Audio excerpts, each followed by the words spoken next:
up in the morning, grab my little black book. Yesterday can eat a dick, cause we lost by the hook. Can't win them all, so you never see me get shook. Today's a new day, the bookmaker's getting cooked. When I spot a dirty keg of 4 units getting played, always find the value, I would never be afraid. Scared money don't win, but I'm not going all in unless I see a bet I love, then I put my balls on a bookie's chin.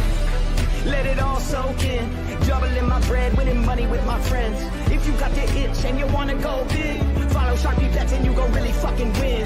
This is not financial advice, it's entertainment. But if I find the right price, believe I'm parlaying it. You can see my spreadsheet, I'm winning, not just saying it. Profit in the green every week, I'm never negative. I can bet an ace or a shitty all picture. Pick the right spots cause I'm the K-Prop whisperer. Shut up when I speak until you finally get the picture. I'm the best in the world, tell me you getting richer. Fuck the bookies, fuck the bookies. FTB screaming fuck the bookies, fuck the bookies, fuck the bookies, fuck the bookies, fuck the bookies, fuck the bookies, fuck the bookies. FTB screaming fuck the bookies, fuck the bookies, fuck the bookies. Middle finger in the air screaming fuck the bookies. Let's get to the motherfucking money.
They seen in that time span that I would bet on.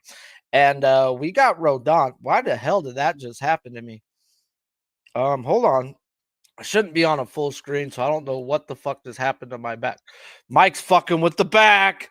There he is in the background. You weren't on screen, dude. You weren't on screen. No, fuck me. The whole intro. We missed your intro, brother.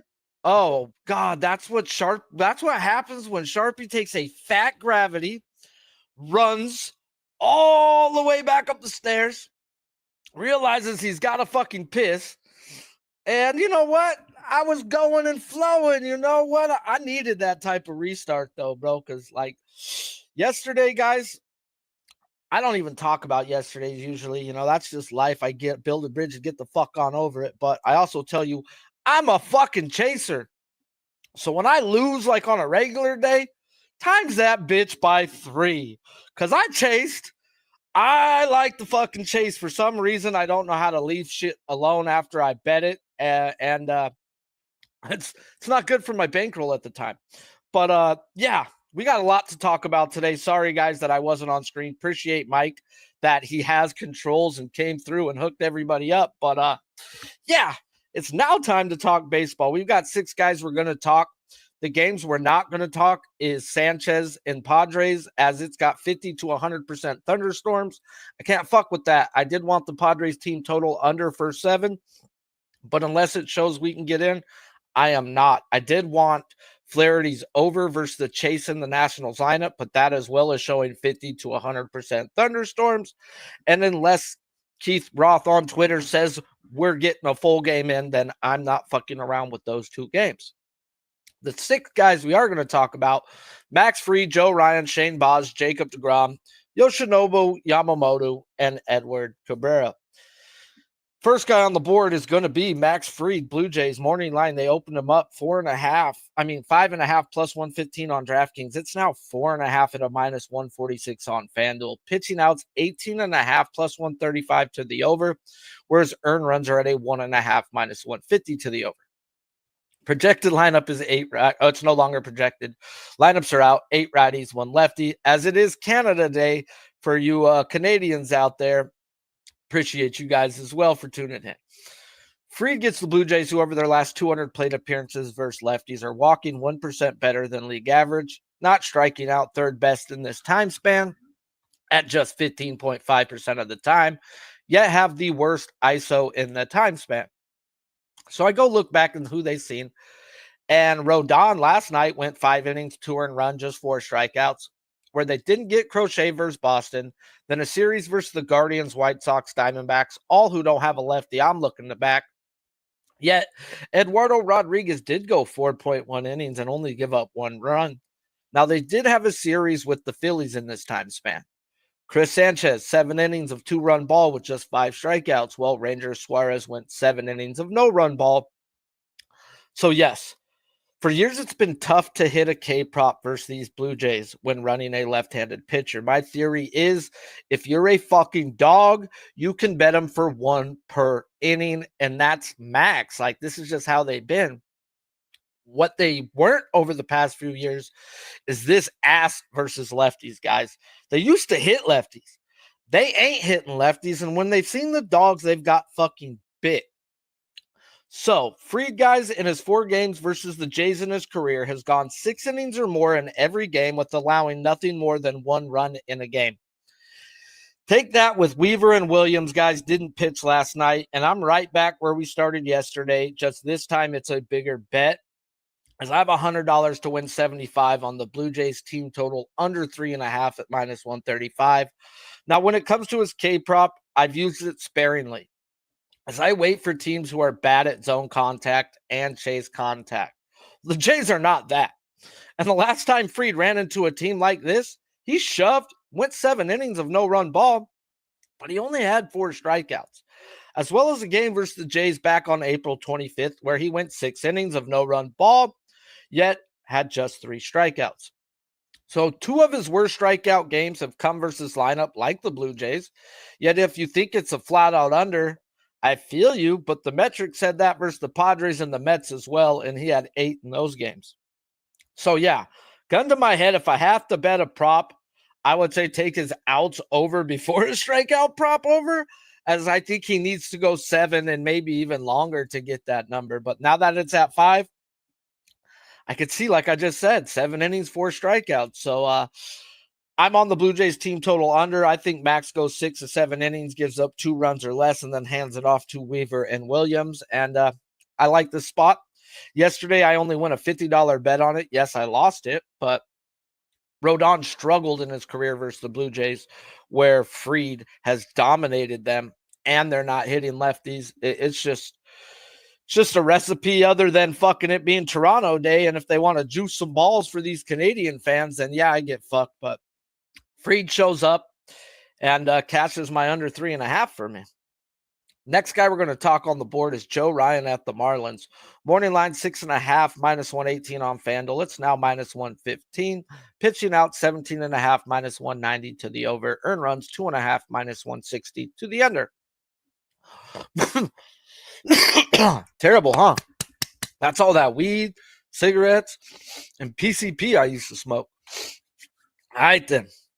Ryan gets the Marlins, who over the last 15 days versus right-handed pitching are middle of the pack at everything. Just the old league average Marlins, as their league average at walking, striking out, and isolated power. And yet we're coming off another win when we bet Ryan over. As for me, it's been simple, chase contact, and it's been money. Ryan has had 6 or more bad at chase contact this year, just 3 times. He is 3-0 to the over with nothing less than 8 in a game. Now, is it the end-all be-all for his under? It may be, as he is 4-2 to the under if he has 6 or more better league average at chase contact. So if you're betting the metric alone, you are 7-2 with Ryan this year. Before I get into the chase contact of the Marlins, I need to talk, is this line right? Because Spin hit me up. It's like, Sharpie, this line seems like they want us to bet the over, but I want the under in this game. I was like, I'll let you know when I get to it. And this is what I come down to. I think the line's right, guys. He's hit this 6.5, 60% of his last 10. That's roughly minus 130. That's roughly what I would put it at a 60%. Now, are the Marlins striking out? No, they're league average. So what happens to a league average team? You put them exactly at your average. Now, Fanduel has dropped it 15 cents compared to the other books that are at that 125 minus 130 range. And this is my theory on why they dropped it. As there's 5 guys bad at chase contact in this lineup. Yet, 3 of the top 4 batters in this lineup are good, not just good, elite at chase contact. So the way the lineup's constructed, can he get 7? Yes. But I think he's going to need to see 5 through 8 3 times. And I don't know if he's going 7 innings today. So I think he can land on 7. The lean right here would be the under, but I'm not an under bettor. If you give me one more guy in this lineup bad at chase contact, then I am going fucking over. Like I said, 6 guys in the lineup, he's hit the over every fucking time. And right now we got 5. I just don't like the way the lineup is set up, where later on I'm going to talk about a guy who's got 5, but I love the way the lineup is projected, where all the meat's at the top, where you're going to see them 3 times. And that's who you need to see 3 times, is the guys you're going to strike out. Do me a favor, if you like what you're hearing, smash the like button. If you're new to this channel, please hit the subscribe as well. Shane Baz versus the Athletics. Morning line, 5.5 minus 160 on Draftkings, 7+ on Fanduel at plus 120. It's now, I believe, 7+ everywhere. Let me pull that back up. Old Shane Baz. Did y'all move? Yeah.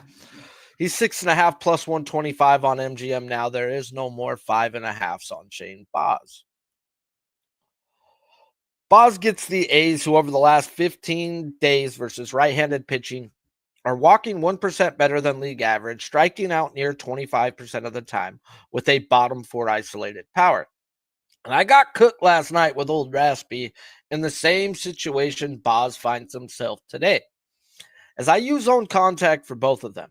As Baz is 3-1 to the over when having 6 bad at zone contact, averaging 9 strikeouts a game in his wins and 5 in the game where he lost. And it keeps coming down to, is Langer's metrics this year's, or is it the back of his baseball card? As it says he's good at zone contact this year, and we are halfway through. Yet he is historically 3% worse than league average when it comes to zone contact. As this projected lineup has 5 bad at zone contact, with Wilson, Langers, Urias, and Soderstrom grading out above league average. That I told you, Langers' career is 3% worse, and Soderstrom's career is a tad below than league average as well. So all in all, guys, I do have room to get in if either one of those just turn to the back of their baseball card. But do I have to get in on a 6.5 now? Like ruh-roh. As I did run Baz versus the Tigers when it was 5-4. It was the way the lineup was constructed, and that's what it's going to come down to now. Is the line right? Baz over his last 10 games has only hit the over 5.5. I mean, it's at 6.5 now. Just 40% of the time at 5.5. That's plus 110. Taking the fact that the A's are striking out and all that, move it 40, 50 cents. Should be minus 140, 150 on the 5.5. No. Fanduel says we're fucking putting a 6.5, as he's only hit that 3 times of his last 10, and now every book has followed. So it's an automatic bet, right? Hold up, swole up. This is what I come down to, guys, as yes, the zone contact favors Baz, but what I'm worried about is his splits. He's only striking out righties at a putrid 18.5% clip compared to an elite 28.5% versus lefties. And the A's are only projecting 3 lefties. And when I will look at the lineups he's faced, when he's had 6 or more batted zone contact and he hit his prop. He had 4 lefties versus the Pirates. He had 10. He had 2 lefties versus the Angels. He went 7 innings and only had 6.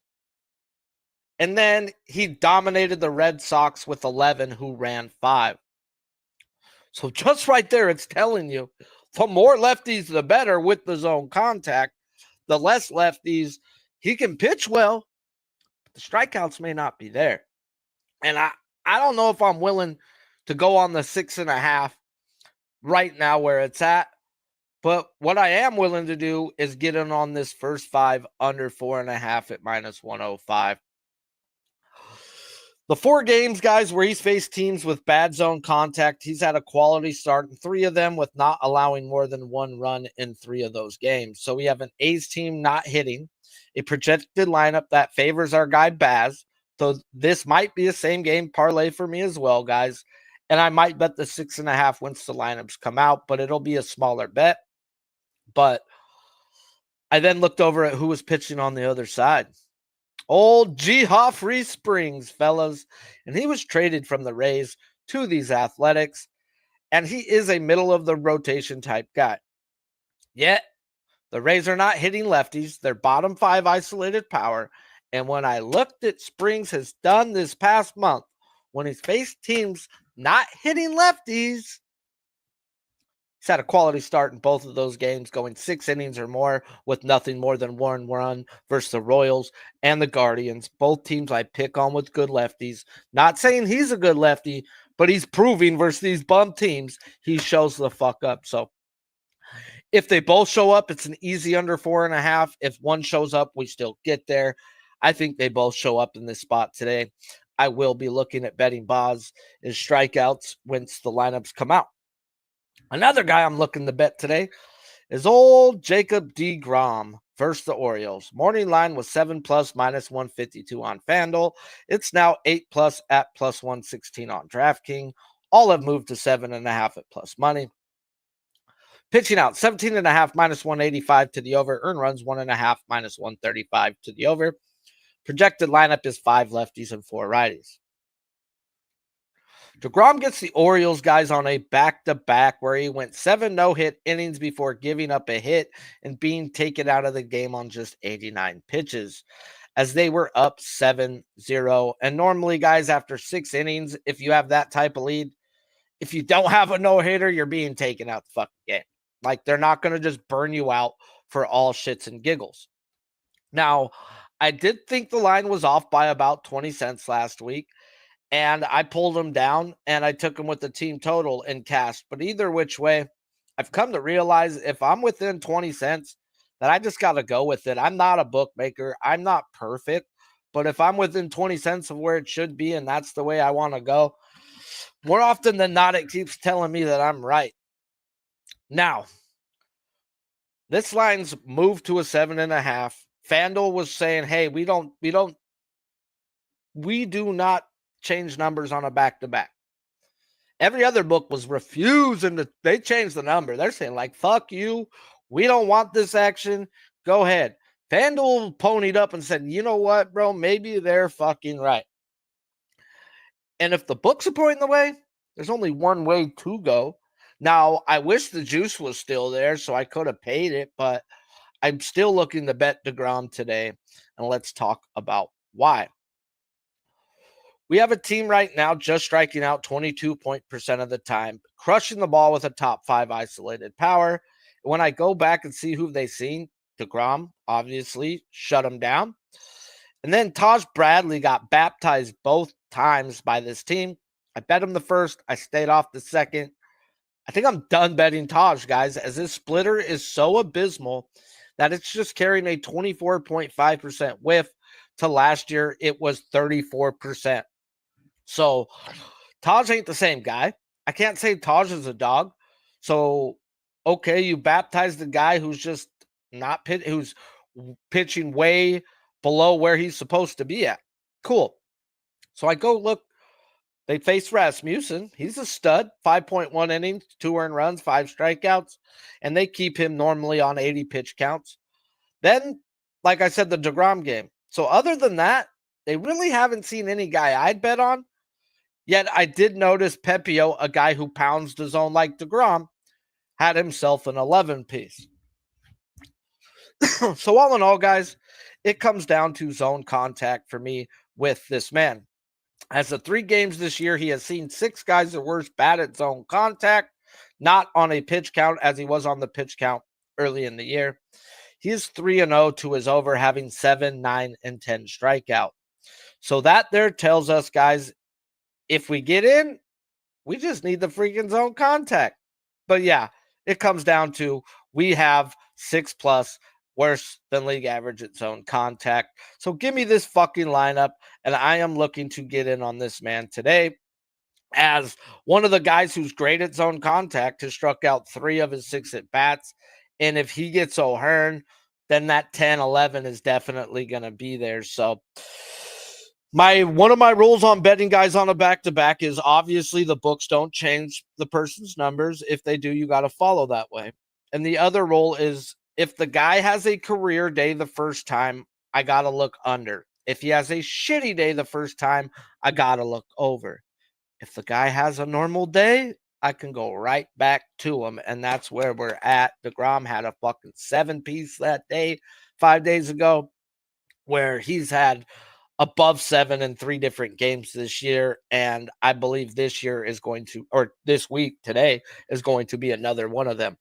Now, one thing I have learned about DeGrom by looking at his splits is he is dominating lefties, striking them out at a 29.5% clip compared to just near 22% from the right-handed side. Well, we got a left-handed dominant lineup, it looks like. Give us. And the other thing about that is lefties hit him harder. All but 2 of his extra base hits have come versus left-handed batters this year. And the more batters that get an extra base hit means the more pissed off DeGrom gets and looks for a strikeout because they're on second base. So I won't be looking the same game parlay him like I did last week. I'm looking to straight bet him, and it'll probably be $100 on the plus money unless I can get minus 160 or so on the juice. I'll eat that juice for DeGrom 6.5, but it's DeGrom day, guys. When I've got him with this projected lineup, I've got him from 8.5 to 9 if you take in the past history, and 8 if he doesn't get O'Hearn. Yeah, I'm on DeGrom today. Last guy, or we got 2 guys because we're going to just talk real quick on Cabrera, but Yoshinobu Yamamoto versus the White Sox. Morning line 6.5 minus 110 on MGM. It's still the same. Excuse me. Pitching outs 18.5 minus 175 to the under. Earn runs 1.5 minus 130 to the under. Projected lineup 5 lefties, 4 righties. Now, before I get into the breakdown, they have his earn runs at 1.5 minus 130 juice to the under. That's like Scooble type shit. Like you rarely see juice to the under of a 1.5. That right there says, oh, fuck, Yoshi might fucking shove just by seeing that. But we know the White Sox up. But he gets his shot at the White Sox, who over the last 15 days versus right-handed pitching are walking above league average, only striking out 19% of their at-bats, yet have a bottom 5 isolated power. Well, why the fuck do we get a 6.5 at minus 110? He's only hit that 30% of his last 10, which equates to some good plus money on a 6.5. Taking that the Sox are not striking out and the books seem not to fucking care, as he is just 60% to the 5.5, which says this line is off by a whole strikeout, if you ask me. So what do the books know? Obviously, if you're not hitting, that can project you to be out there longer than normal. Yet that can be it, but I think the books see what I see. And that's the zone contacts of these White Sox. Well, at least the 9 who are projected. As we have 6 guys, league average or worse when it comes to zone contact, and that is a no-no when you face Yoshi. As it's only happened 3 times this year, he is 2-1 to the over with the asterisk on the loss. The loss was last week. I was on him. It was in the Rockies. He had 6 strikeouts in 5 innings on 56 pitches, and then a thunderstorm came in and fucked me. So without the weather, guys, he is 2-0, having 7 and 9 in those games, respectfully. So I run this projected lineup, guys, and we have 6 of the 9 projected, worse than league average in zone contact. And all I can say is give me this projected lineup, and the hammer's getting dropped tonight. Be it on same game parlay with them pulled down and the Dodgers to win, or the White Sox team total under, as well as betting the 6.5.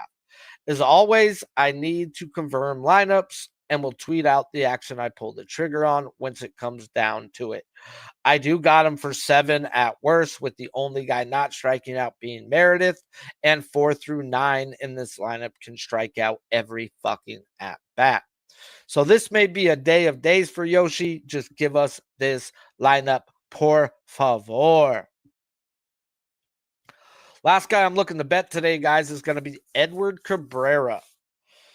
Now, he gets his shot up, and what's going on with him? It comes down to lineups, guys, as 90% of the times it normally does. But if we get what is projected, we have a Twins team crushing the baseball, walking league average, and only striking out 21.5% of their at-bats. So why put Cabrera at a 5.5, where he's only hit that 30% of his last 10? That, if at plus money, should be near plus 130. Now, taking his win percentage to 4.5 at 70%. I've seen 70% plenty times be a minus 150. Why isn't he a 4.5 at minus 150? Why isn't he at super plus money to the 5.5? Well, maybe the books are seeing what I'm seeing. And I like to use zone contact with Cabrera as chase as a bonus. And it's 5 of the 9 with bad zone contact. But yet it's the way it's constructed at the moment that it's projected. And that's why I want in, and we'll only get in if that's the way we get it. Carrera in the 4-hole is a stud. Great at zone contact. The other 3 great at zone contact are projected in the 7, 8, 9 hole. So if we look at chase, all but 2 guys chase in their career. So the meat of this order is Buxton, Larnach, Castro, Wallner, and Lewis, all in the top 6 projected. And when I do the math, guys, I've got 6 just from those top fucking 5 right there. Add in the halves and all that, I've only got one guy, Ty France, in the 7 hole as a guy who grades out at not striking out. I've got Cabrera for 7.5. I see what the books are seeing, as Cabrera will be a half unit type bet because multiple times he can get himself pulled very early in a game because they don't like him running up 20 pitch innings. They just don't. And sometimes that dude will do that 3-4 innings in a row, 3 innings in a row. And they're like, you're done. We ain't playing for shit, bro. And we're not going to let you get hurt. So I won't fully invest a whole unit on that, but definitely looking to back Cabrera if this is the way that the lineup comes out. Fuck, another one of my tooth broke last night, and it's cutting my tongue when I talk. Oh, I freaking hate it. But life's a bitch and you marry one. And I happen to marry 2. Now, in Australia, guys, this is real live fucking news. This ain't shit I made up, dude. They've got footage of Mikey fucking Mike.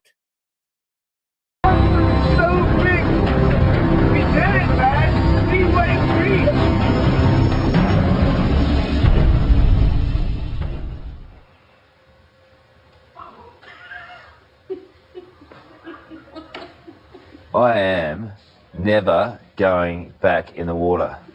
Me either. No way. That's it. Ah, That's the biggest thing I've ever seen. stuff summer. No. Let's go to the local pool. Look at the size of that thing.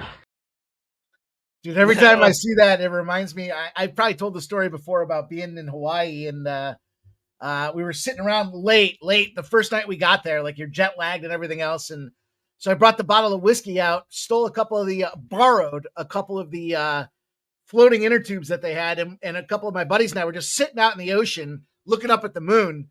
And anyhow, we're up there until about 3:30, 4:30 in the morning, go to bed, wake up the next day, the whole beach is closed. And so we go out and we're like, what's up? And the lifeguards are like, The biggest tiger sharks we've ever seen on this beach have been out there for the last 3 hours in the morning, just circling around. We can't let anybody in the water. So every time I see that giant shark, I think to myself, man, I was probably about 30 minutes away from getting eaten.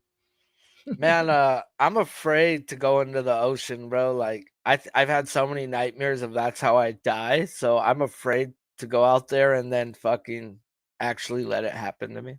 Yeah, I'm not into that, dude. I don't like the shit floating around. I don't like the jellyfish. I don't want shit biting my feet. Like, I grew up on the lake here, man. The lake, you can go out there and handle the lake. Nothing's going to get you out there. But, man, I don't play like that. I don't play like that with the ocean. And I'm not a big fan of the salt. But, man, salty was last night with our guy Chase. What the fuck? Hey, I chased. Ha! Whoa! Oh, ouch. Oof. Speaking of chase, I chased. Man, oh man. I was lucky to be down like 500 by the end of the night. It was ugly there in that Red Sox game. Couldn't catch anything there. A couple good comebacks. Tampa not so much, but the only thing I got there was fucking crochet strikeouts. Hey, we got, what's crazy too is that just the beating that those Reds took on top of it. Then they put a couple runs up just to screw anybody that live bet the under when they took out Chase Burns. So that's baseball, man.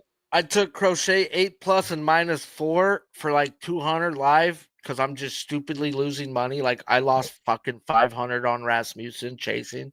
Like, so I'm just shooting live bets everywhere last night. Just fucking mad, bro. Just mad, trying to get something back. Like, fuck this shit. Wake up, bro. Wake up and thought I took the 5.5 in the Giants live with the Diamondbacks. No, I had 6.5. It's a new day. It's a new dollar. New opportunity for us here. Yeah, man. I'm looking to back a lot of people today. So hopefully it doesn't go against these hitters you're about to talk about. I don't like what I heard about some of that. Was it weather you were talking about in Padres in Philadelphia? Yeah, man. They showed 50 to 100% thunderstorms through the whole day. Dude, it's fucking hot down there. The humidity is like 75 degrees, 75%. I'm still going to take a shot. We'll open up tonight's card. We had a nice little card on Friday too. I think it was 3-2, but I know we were a little over 2.5 units. So we'll go Kyle Schwarber. Let's go Schwarber. He's our guy. We talked about this guy being him. And unfortunately, albeit he's not entirely there yet, Cal Raleigh apparently somehow became him. But hey, plus 165 right now. He's going against Slick Nick Pivetta, right? So for what it's worth, 5 at-bats. He's never been able to make any contact off of Slick Nick out there. But, I'm kind of looking at Slick Nick, and I'm thinking to myself, some good numbers on paper. We've seen what he did when he was in the Red Sox and all that other stuff too. But, the thing about Slick Nick, you can count on his not being able to count on him. And what I mean by that is he's a 7-inning guy, then a 4-inning guy, then a 7-inning guy, then a 4-inning guy. And guess where he's at right now? He just went 7 innings. He gave up, it was a 1-0 shutout. He only got hit 3 times for 10 strikeouts. But man, when he's in that in-between cycle out there, he really shits the bed. And one of the top guys on the card today in terms of ISO is Kyle Schwarber. You look at what he's been performing overall. Now, the big story yesterday, on that Phillies and the under and kind of seeing, hey, we got Bryce Harper back in the lineup here. But hey, I think that just spreads it out now. You can't walk everybody. And where I think it was a disadvantage for Schwarber not having the threat of Bryce Harper's bats in the lineup there, probably still going to see Bryce Harper's dealing with hand inflammation and he's going to be resting periodically throughout the rest of the season. It just kind of seemed like he was at that point where he was like, look, it's not getting any better. It's not getting any worse. We'll monitor it through the season here. But now you got the full lineup back with Trey Turner, with Kyle Schwarber. And let's not forget Schwarber's leading them in home runs, RBIs, on base percentage out there. I look at his last 7 days, but again, without Bryce Harper in the lineup, it's less of an influence for me. Does get walked, 23 at-bats. He got walked 6 times, but he's still able to generate. He's at home in Citizens Bank Ballpark. Phillies have been on a tear at Citizens Bank Ballpark. Number 1 team in baseball on home field in the last year. So not just this season, but going back over 12 months. So take that for what it's worth. I think Phillies go out there and put some runs on the board today. I think Slick Nick gets touched up. And at 165, we'll open the card up. That's a nice price tag. Man, if you think he gets touched up and you think they play, Phillies first 5 -1, Phillies first 7 -1. I think Sanchez shoves today, bro. Yeah. I think it's 2 runs or less, 6-7 innings, and I'm afraid of their bullpen but I'm also afraid of the weather. So unless my guy on the weather says they gonna play hour and a half, then I ain't getting in, bro. But I want to back Sanchez versus the Padres, bro. Like they can't hit lefties and they can't hit real good ones either. The Phillies have been dominating the Padres too. So it's like in terms of the series overall, what was the number? There was what was it last year? There was some bullshit song. I can't remember what the Padres fans were singing to the Phillies. And since then, I think they haven't won a single game. So, we'll take that for what it's worth. But Kyle Schwarber with the full lineup back in play for the Phillies with his guy out there on the bump. He's going to want to show some support. I love that way to get the card started. And what the fuck? Plus 165. I said this is a great price tag. Let's talk a little bit let's do a little education front here. We try to give you guys the plays, but also want to kind of teach you how to fish, right? That's the other side of things here. We can talk about BABIP today. Maybe you hear a lot of these guys. I was listening to some show earlier and dude talks about extension. And I'm like, dude, just tell me what it means. Don't give me all the fucking stats. Like, what does this mean? How am I supposed to use this in terms of how I cap? And I thought about it and I was like, I look at BABIP and I take for granted what it is. But the reality is it's the difference between, when a batter puts contact out there and the ball gets put in play versus the ball going out, right? So batting average on balls in play is what BABIP stands for. And the reason I bring that up here is because there's a couple guys today that have monster BABIPs. First and foremost, let's talk about this Tigers game. We got Riley Green as our guy that we're going to look at here. He's the low end of the price spectrum for us at a plus 135. But we've got favorable conditions. The wind is sailing out at double digits against this Nationals team. Trevor Williams is a piece of dog shit against lefties. He's at 373. Guess what Riley Green is? A lefty. Riley Green against righties, he's hitting 321. And he's hitting 318 on the road. The other thing we'll look at is ISO. ISO is essentially power shots in play. This guy's got a 243. What I mentioned is 382 BABIP, by the way, just behind guys like Aaron Judge. So third on the card overall today for Riley Green. That's why he's priced at plus 135. And I think it makes a lot of sense with this matchup and the opportunity that he's got out there. Again, the power shots in play, guys on base, lots of lefties in front of him, all favorable conditions for Riley Green to crack us at plus 135.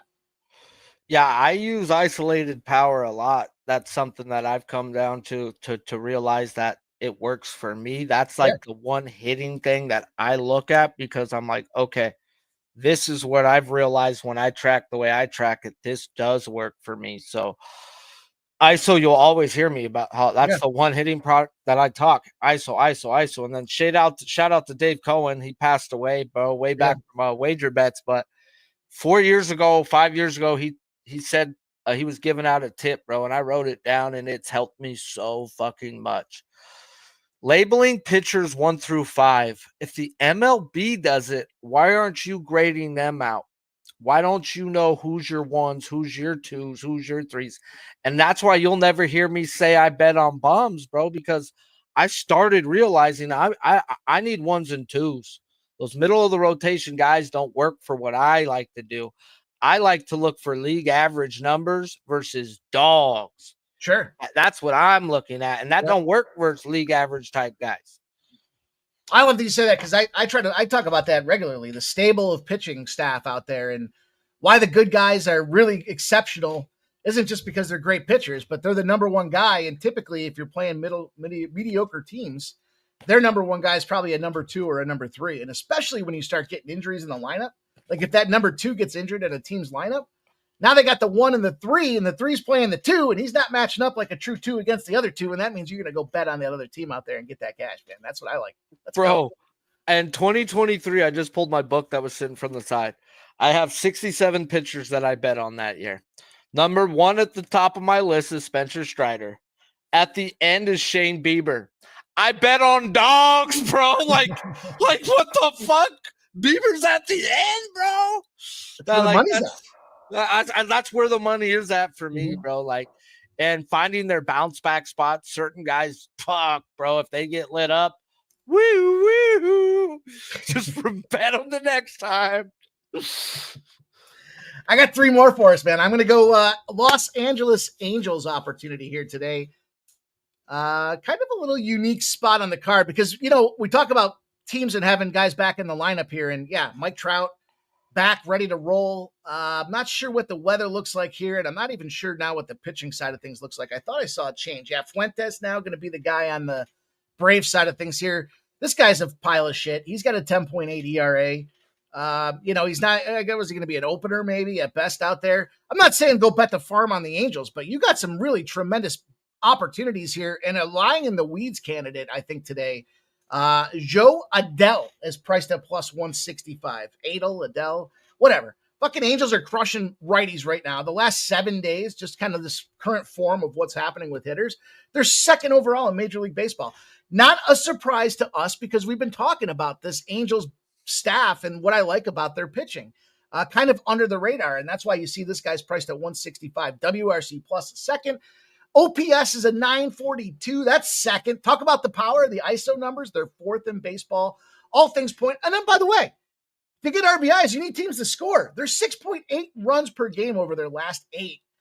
This is a great spot for this guy who's been just on fire right now. Yeah, Mike Trout's back, and again, you can't walk them all. So that puts Joe Adele in a position at plus 165, or we got to take a swing. Why the hell not?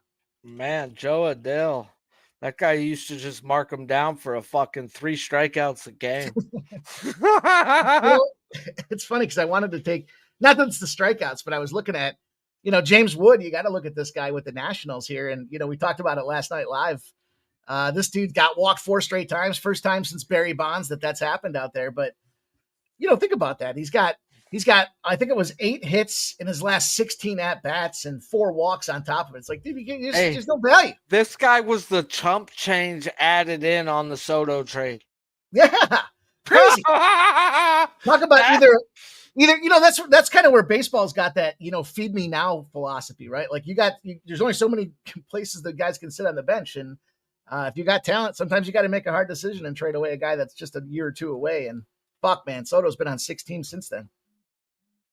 Hey, I got a guy here that I'm going to fire on. Here's another 165 price tag. Let's go Tampa Bay.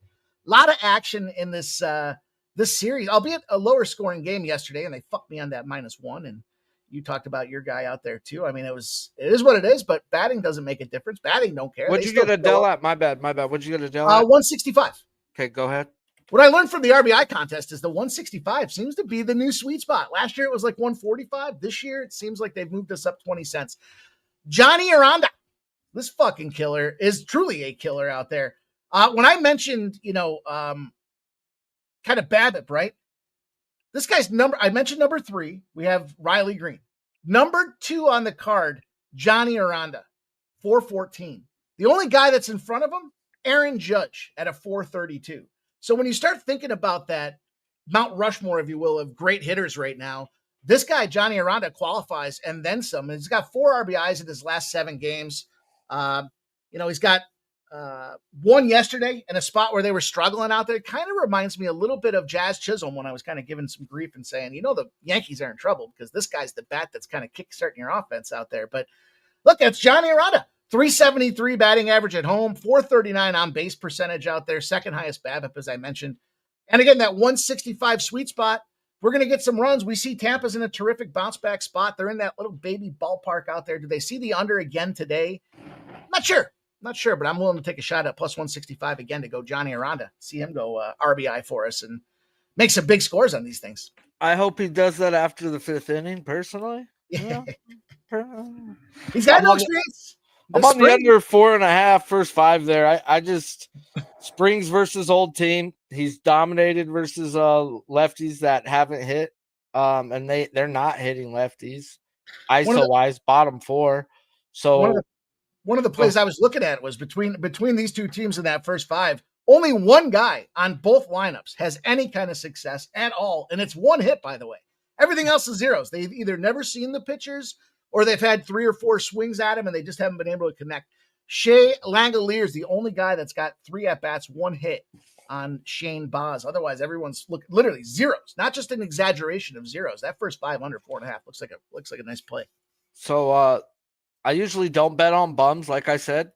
Springs to me is a middle of the rotation type guy. But then I look over the month, bro, and I pick on Kansas City with lefties. I pick on the Guardians with lefties. That motherfucker goes 6-7 innings versus Cleveland and the Guardians and gives up 1 run or less. So, oh yeah, we got to fucking take the under 4.5. I said, if both show up, it cashes. If one shows up, we cash. If they both don't, like, crocheting them, then fuck, bro. I guess it's over early, right? Hopefully Aranda fucking is involved in murdering me. If it does have to go over, someone makes some money, right? Like someone makes some money. My last guy on the card, speaking of trying to make some money here, I'm going to look at this Astro spot. A lot of consideration for a lower scoring affair here, but it's because the number's pegged at 11, and it's a key number. I talk about 7, 9s, and 11s, and it's juiced into the under. So, or at least it was when I looked this morning. So, are they going to see some runs? I don't know. 11's a big fucking number, and we only need 1 RBI to generate a production here. I'm going to look at Isak Paradis at plus 140 on that Houston Astros side of things here for a lot of reasons. First of all, let's talk about who he's batting against. Dolander, pile of shit.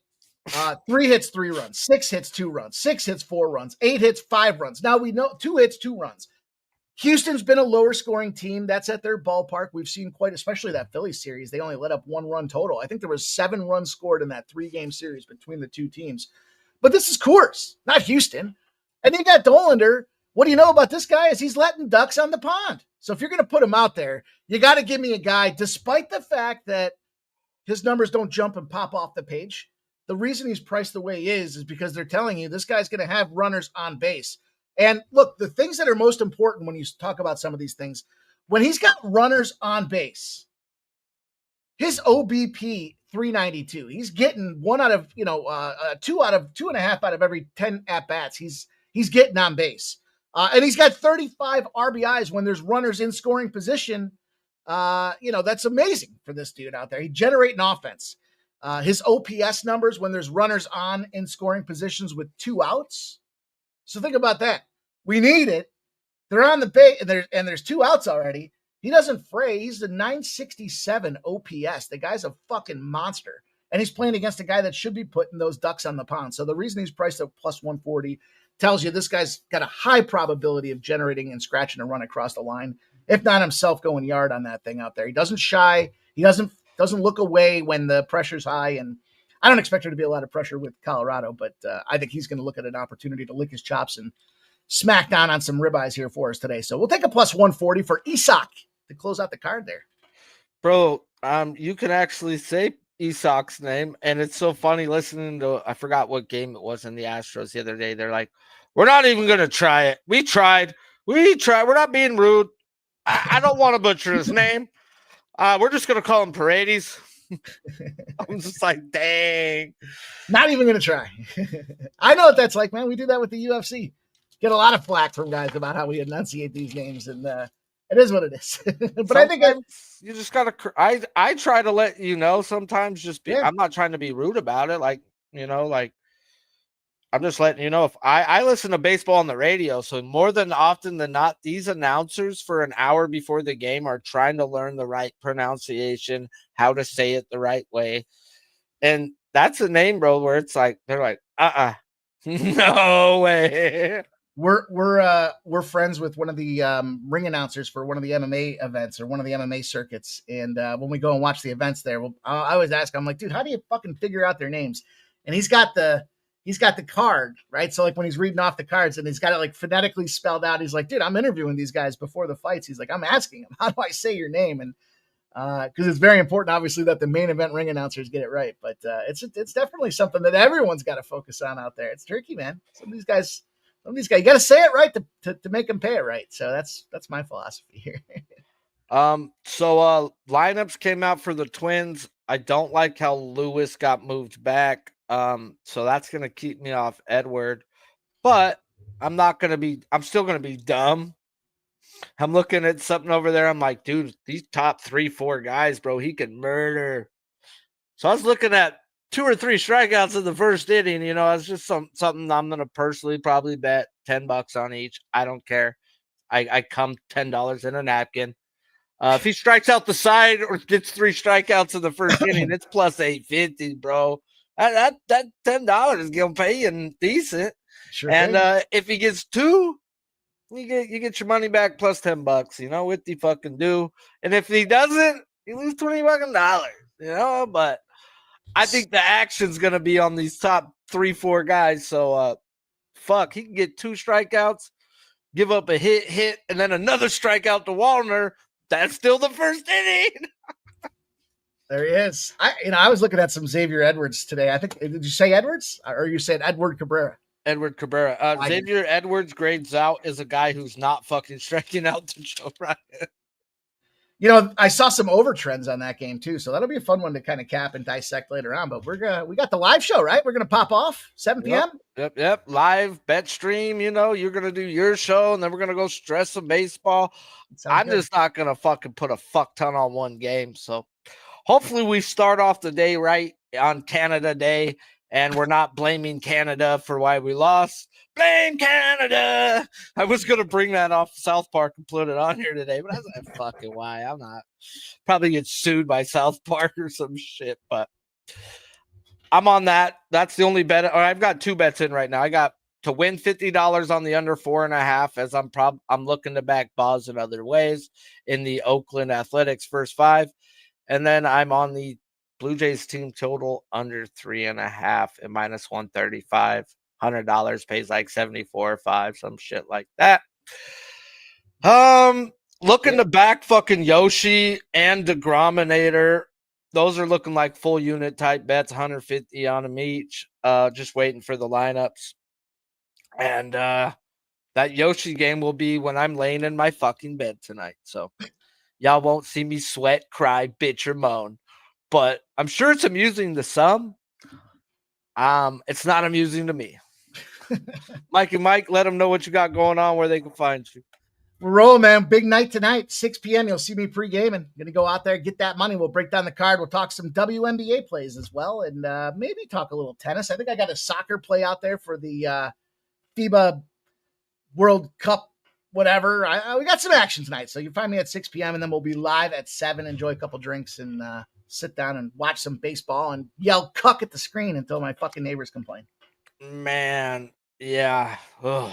Hopefully we're not yelling cuck today. No. Today's Hopefully we got spots that we can take advantage of, and we can talk about live where I'm not just betting them just to bet them, and I could actually tell you guys why I'm betting them. But let's say Texas, Baltimore, 2 elite bullpens. You get me to the 7th inning and it's within a 3-run game, I'm taking the fucking under. Those type of spots I look and wait for, and when they're presented to you, you got to take them. Yeah, appreciate you guys all for tuning in. Make sure you tune in to Mike today, as he will be going through every fucking game on the damn board. And then make sure y'all come back and kick it tonight. If any of y'all want to jump on stream, these night streams are where to be doing it at. Ask one of us. We'll shoot you the link. This is for anybody who wants to come on and just kick it. So see y'all tonight. And until then, let's fucking go, Yankees!